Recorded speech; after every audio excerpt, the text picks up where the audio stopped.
Israeli काबीना ने गजा पर मुकम्मल फौजी कंट्रोल के मुतनाज़ मंसूबे की मंजूरी दे दी। इसराइली फौज ने गजा के शुमाली हिस्से में रिहायशियों को जबरी इनखला का हुक्म दे दिया, जिससे फौजी ऑपरेशन में वसअत का खदशा जाहिर किया गया है। वज़ीर आज़म नेतन्याहू ने कहा है कि वो अपनी सलामती के लिए गजा के तमाम इलाकों का कंट्रोल संभालना चाहता है। हम इस पर तसल्लुत नहीं चाहते, हम इसे अरब अफवाज के हवाले करना चाहते हैं, जो हमें धमकी दिए बगैर इस पर सही तरीके से हुकूमत करेगी और गजा वालों को अच्छी ज़िंदगी फराहम करेगी।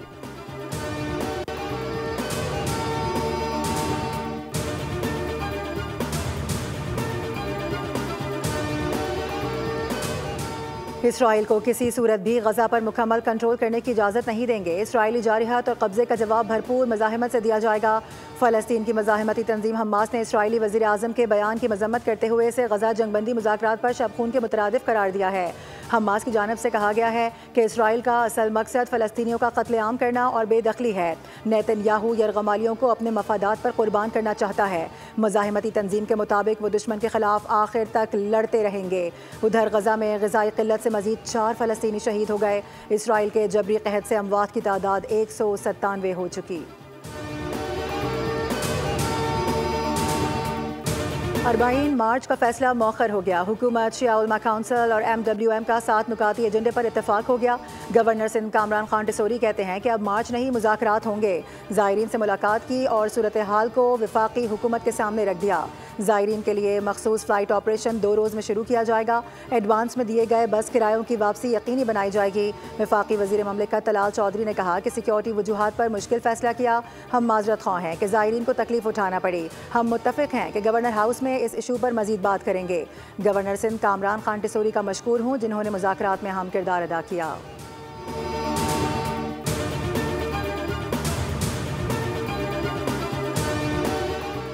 मेजर तुफैल मोहम्मद शहीद का 67वां यौम शहादत। Field marshal Syed Asim Munir, chairman joint chiefs of staff committee और मुसल्लह अफवाज का खिराज अकीदत। बोरेवाला में शहीद मेजर तुफैल मोहम्मद के मज़ार पर फूल रखने की तकरीब। General officer commanding major general Ali Iqbal ने मज़ार पर हाजिरी दी। शहीद के दर्जात की बुलंदी और मुल्क की तरक्की और खुशहाली के लिए दुआ की गई। सदर ममलिकत, वज़ीर आज़म और वज़ीर दाखिला का खिराज अकीदत। सदर ने कहा कि पूरी कौम मेजर तुफैल मोहम्मद शहीद की कुर्बानी और बहादुरी को सलाम पेश करती है। वज़ीर आज़म ने कहा कि कौम अपने शहदा की कुर्बानियों को हमेशा याद रखेगी।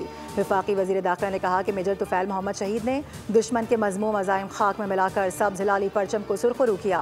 मेजर तुफैल मोहम्मद शहीद की लाजवाल कुर्बानी को दलेर कौम हमेशा याद रखेगी।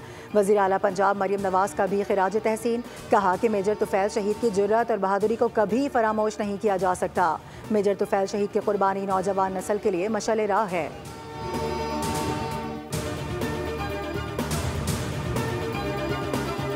मोदी सरकार का एक और जंगी जुनून। नए महलिक हथियारों की भारी खरीदारी का इंकशाफ। नई दिल्ली ने खित्ते में अपनी जंगी तैयारियों का खतरनाक इंदिया दे दिया। द टाइम्स ऑफ इंडिया के मुताबिक भारतीय वजारत दिफा ने 87 हैवी ड्यूटी मुसल्लह ड्रोन्स और 110 से जायद ब्रह्मोस सुपरसोनिक क्रूज मिसाइल्स की खरीदारी की मंजूरी दे दी है। महलिक हथियारों का मजमुआ तश्कील देना मोदी सरकार की ऑपरेशनल तैयारियों में नाकामी का एतराफ़ है। पाकिस्तान ने मार्का हक में भारत का बड़ा अस्करी नुकसान करके साबित किया कि किसी भी जारहत का मुंह तोड़ जवाब देने की सलाहियत रखते हैं।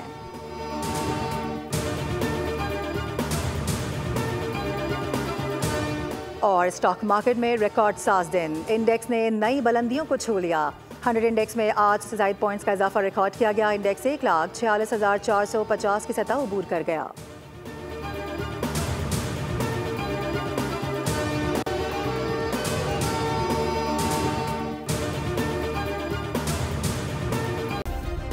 सब्सक्राइब करें और बेल दबाएं ताकि कोई खबर रह न जाए।